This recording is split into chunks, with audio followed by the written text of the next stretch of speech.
छहनि शोबनि जा कन्वेनर अलॻि अलॻि हिकु कन्वेनर हूंदो ऐं 3 उन सां गॾु मेंबर हूंदा उनजा।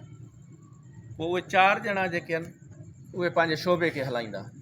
जीअं गायकी जो शोबो आहे, जीअं अदब जो शोबो आहे, जीअं डांस जो शोबो आहे, जीअं चित्रकारी जो शोबो आहे, जीअं अदाकारी जो शोबो आहे, जीअं आर्ट लवर जो शोबो आहे। इहे मुख़्तलिफ़ 6 सिंफ़ूं आहिनि पंहिंजूं आर्ट काउंसिल जूं।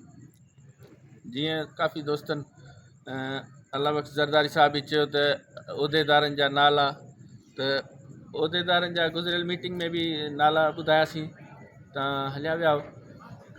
त सभ खां पहिरियां जेको उहिदो आहे असांजो आर्ट काउंसिल ऑफ पाकिस्तान शहीद बेनज़ीराबाद जो प्रेसिडेंट, उहो इम्तियाज़ कीरियो आहे। ऐं उनजो नाइब सदर मोहम्मद हुसैन ॿुघियो साहिबु आहे। उनजो जनरल सेक्रेटरी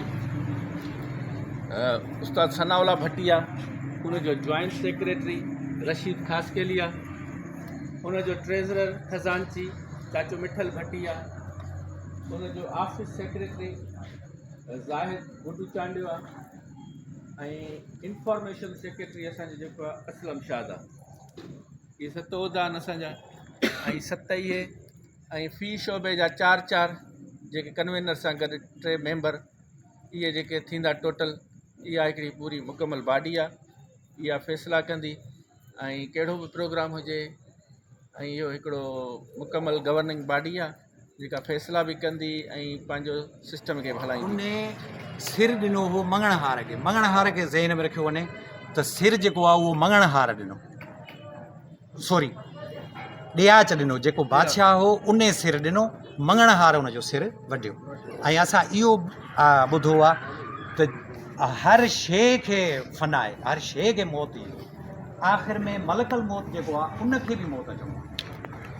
हाणे जेको ही जग जहान जुड़ियो, उन खां पोइ लतीफ़ साईं जो बैत आहे, सोरठ कोई ईमान तमाम कुझु बि न रहंदो, का शइ न रहंदी।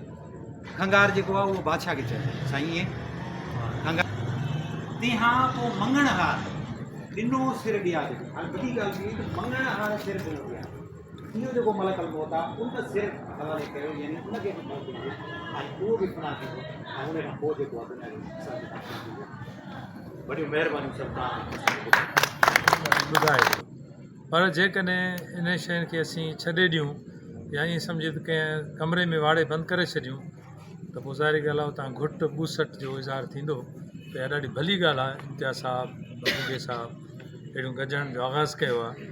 त मां सम्झां थो इन मां तमामु असांखे जेको आहे दोस्त बि ॾाढो जेको आहे उन हवाले सां मुस्बत मोट पिया ॾियनि ऐं ॾाढी सुठी एक्टिविटी थींदी फ़न जे हवाले सां।